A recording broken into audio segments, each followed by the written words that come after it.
Kejanggalan hukum yang sangat luar biasa dialami aktivis Banyuwangi M. Yunus Wahyudi. Dalam situasi COVID-19 yang saat ini tidak lagi mencekam seperti tahun lalu, ternyata menyisakan cerita yang tidak terlupakan oleh masyarakat Banyuwangi, yaitu seorang aktivis asal Banyuwangi M. Yunus Wahyudi yang masih menyelesaikan masa tahanan terkait berita hoak yang dijerat pasal Undang-Undang ITE selama 3 tahun penjara. M. Yunus Wahyudi yang tidak terima dirinya divonis 3 tahun penjara oleh Ketokan Palu Hakim Kamuzaru Waruwu telah membuat dirinya spontan melompat ke atas meja hakim, sehingga atas aksi spontan tersebut kini M. Yunus Wahyudi didakwa dengan 3 pasal, yaitu pasal 351, pasal 207, dan pasal 212 KUHP. Dalam perkara tersebut, M. Yunus Wahyudi telah disidang secara online pada sidang pertama tanggal 26 bulan 12 tahun 2022 dan sidang kedua pada tanggal 9 bulan 1 tahun 2023 serta sidang ketiga pada tanggal 19 bulan 1 tahun 2023. Ada hal yang menarik perhatian publik terkait pembacaan eksepsi yang dibacakan M. Yunus Wahyudi, yang seharusnya eksepsi merupakan tanggapan dari dakwaan Jaksa Penuntut Umum JPU, namun bacaan eksepsi M. Yunus Wahyudi lebih ke arah curhat. Dalam curhatan tersebut, M. Yunus Wahyudi mengatakan bahwa selama dirinya berada di dalam lapas Banyuwangi telah menemukan banyak pengakuan dari para narapidana yang mengatakan telah melakukan suap terhadap Hakim Kamuzaru Waruwu, yaitu hakim yang mengetuk palu vonis putusan M. Yunus Wahyudi. Timbul tanda tanya besar, apakah motif loncatnya M. Yunus Wahyudi ke atas meja Hakim Kamuzaru Waruwu ada kaitannya dengan suap atau jual beli putusan? Hanya M. Yunus Wahyudi yang bisa menjawab.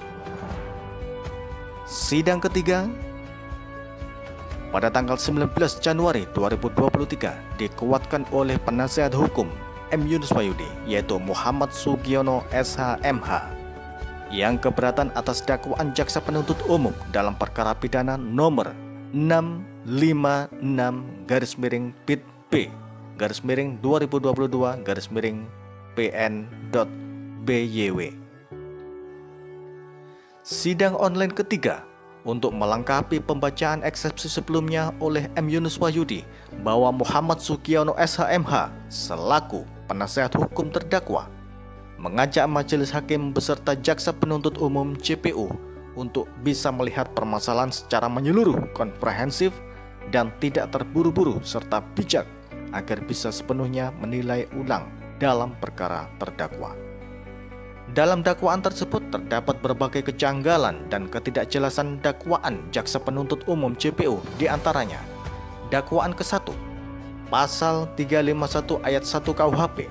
Menanggapi dakwaan Jaksa Penuntut Umum JPU tersebut, para kuasa hukum membaca dan mencermati di dalam dakwaan tersebut bahwa terdakwa meloncat di atas meja hakim, di mana perbuatan terdakwa dilakukan secara spontan oleh terdakwa M. Yunus Wahyudi karena merasa kecewa dengan vonis putusan yang dibacakan oleh Ketua Majelis Hakim Kamuzaru Waruwu yang tidak sesuai dengan perbuatan terdakwa. Reaksi spontan dengan meloncat di atas meja hakim, tidak melakukan pemukulan terhadap saksi Kamuzaru Waruwu. Perbuatan terdakwa dikarenakan ketidakpuasan dan kekecewaan terdakwa atas putusan pada perkara nomor 98/Pitsus/2021/PN Banyuwangi, di mana saksi Kamuzaru Waruwu sebagai hakim ketua serta saksi Philip Pangalila dan saksi Justisiana masing-masing sebagai hakim anggota. Perbuatan terdakwa tidak ada unsur kesengajaan dan semua dilakukan sebagai reaksi spontan. Demikian halnya perbuatan terdakwa tidak sampai menjadi luka berat ataupun luka ringan terhadap saksi Kamuzaru Waruwu dan saksi lainnya. Bahwa dengan demikian perbuatan terdakwa tidak memenuhi unsur-unsur penganiayaan yang mengakibatkan luka berat maupun luka ringan, sehingga perbuatan terdakwa M. Yunus Wahyudi tidak terbukti atau melanggar ketentuan pasal 351 ayat 1 KUHP sebagaimana yang didakwakan oleh JPU. Oleh karenanya, terdakwa seharusnya dibebaskan dari dakwaan pertama jaksa penuntut umum. Dakwaan kedua, pasal 207 KUHP, tim penasihat hukum berpendapat bahwa dakwaan tersebut tidaklah berdasar karena merupakan reaksi spontan terdakwa untuk mencari mengharapkan keadilan dalam perkaranya dan tidak ada unsur untuk melawan aparat atau penguasa. Bahwa penghinaan yang ditujukan pada institusi penguasa umum tidak lagi bisa menggunakan pasal 207 karena putusan MK, Mahkamah Konstitusi, telah mengubah klausula deliknya. Setelah dicermati bahwa tidak ada unsur kesengajaan menghina majelis hakim dalam persidangan di Pengadilan Negeri Banyuwangi. Dakwaan ketiga, pasal 212 KUHP dari jaksa penuntut umum JPU bahwa terdakwa yang marah lalu berteriak sambil meloncat ke atas meja majelis hakim sambil mengayunkan tangannya yang dalam keadaan terkepal ke arah saksi Kamu Saruwaruwu, namun tidak berhasil mengenai tubuh saksi Kamu Saruwaruwu, dan saat itu terdakwa langsung diamankan oleh petugas kepolisian yang sedang bertugas. Perbuatan terdakwa mengakibatkan saksi Kamu Saruwaruwu mengalami trauma atau gangguan kejiwaan.